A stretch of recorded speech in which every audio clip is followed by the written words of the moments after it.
बड़ी खबर दिल्ली से आ रही है। यहां आर्टिफिशियल बारिश के लिए विमान से क्लाउड सीडिंग हुई और इस पूरी प्रक्रिया के बाद अब दिल्ली में बारिश का इंतजार हो रहा है। खबर यह है कि बारिश के लिए एक और ट्रायल आज हो सकता है। इसके लिए फिर मेरठ से क्लाउड सीडिंग का विमान वापस आकर एक और ट्रायल करने वाला है। यानी एक बार विमान ने ये प्रक्रिया पूरी कर ली है और अभी मेरठ से आकर एक बार फिर से जो बताया जा रहा है कि क्लाउड सीडिंग का विमान वापस आएगा और एक और ट्रायल करेगा और इससे कृत्रिम बारिश की जो व्यवस्था है ये पूरी प्रक्रिया कर ली गई है। और अब इससे पूरा अनुमान ये लगाया जा रहा है कि जो पोल्यूशन है, प्रदूषण फैला हुआ है हवा में, वो कम होगा और इसकी पूरी तैयारी की गई थी और कानपुर से रवाना हुआ था ये विमान। क्लाउड सीडिंग का ये प्रोसेस एक बार हो चुका है और इस प्रक्रिया के बाद अब ऐसी उम्मीद की जा रही है, इंतजार भी किया जा रहा है कि दिल्ली में बारिश होगी। और खबर ये भी आ रही है कि इस बारिश के लिए एक और ट्रायल आज किया जा सकता है और इसके लिए मेरठ से क्लाउड सीडिंग का विमान वापस आएगा, एक और ट्रायल को अंजाम देगा।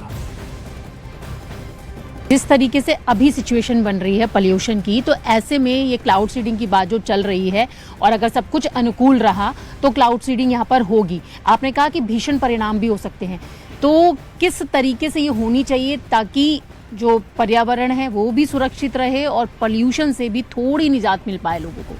देखिए, आईआईटी कानपुर के साथ कर रहे हैं। अब टेक्निकल डिटेल्स तो आपने देखा ही, जब उसका ड्राई रन भी हुआ तो किसी से साझा नहीं करा गया।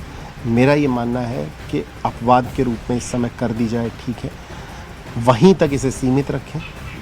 इस सरकार ने वादा भी किया था कि यमुना की सफाई और हवा की सफाई, उस पर वापस आएँ, उसके जो मूल कारण हैं उसमें जाएं और इसको सिर्फ अपवाद के रूप में करें तो ये सक्सेस रहेगी। अगर हम इसे ही सॉल्यूशन मान लेंगे, इसे ही निवारण मान लेंगे, तो मैं फिर से उस बात को दोहराना चाहूँगा कि इसके परिणाम भीषण रहेंगे।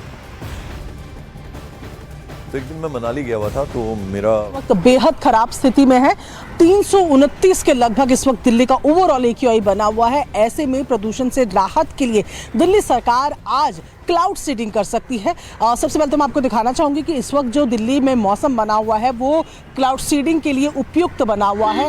हल्के बादल जो हैं वो छाए हुए हैं और क्लाउड सीडिंग के लिए सबसे ज़्यादा ज़रूरी जो है वो क्लाउड्स ही होते हैं, बादल ही होते हैं। ऐसे में बादलों की स्थिति बनी हुई है। जानकारी मिल रही है कि कानपुर की विजिबिलिटी पर सबकी निगाहें फिलहाल टिकी हुई हैं। कानपुर में जो विजिबिलिटी है फिलहाल वो 2000 मीटर के लगभग बनी हुई है और वो 5000 होते ही वहाँ से सेस्ना एयरक्राफ्ट जो है वो मेरठ के लिए टेक ऑफ करेगा और उसके बाद दिल्ली में क्लाउड सीडिंग हो सकती है। बताया जा रहा है कि दिल्ली के किसी नॉर्दर्न एरिया को सिलेक्ट किया गया है जहां पर ये क्लाउड सीडिंग की जाएगी, जिसका इम्पैक्ट सराय रोहिल्ला, करोल बाग तक भी देखा जा सकता है। फिलहाल जो तमाम नजरें हैं वो कानपुर की विजिबिलिटी पर टिकी हुई हैं क्योंकि उसकी विजिबिलिटी इंप्रूव होने के बाद ही सेस्ना एयरक्राफ्ट जो है वो सिल्वर आयोडाइड से भरे हुए जो उसके पैकेट्स हैं उनसे पायरो टेक्निक से क्लाउड सीडिंग करेगा, जिससे कि क्लाउड में बर्स्ट होगा और आर्टिफिशियल रेन जो है, कृत्रिम बारिश जिसे कहा जाता है, वो दिल्ली में होगी, जिससे लोगों को प्रदूषण से राहत मिलेगी।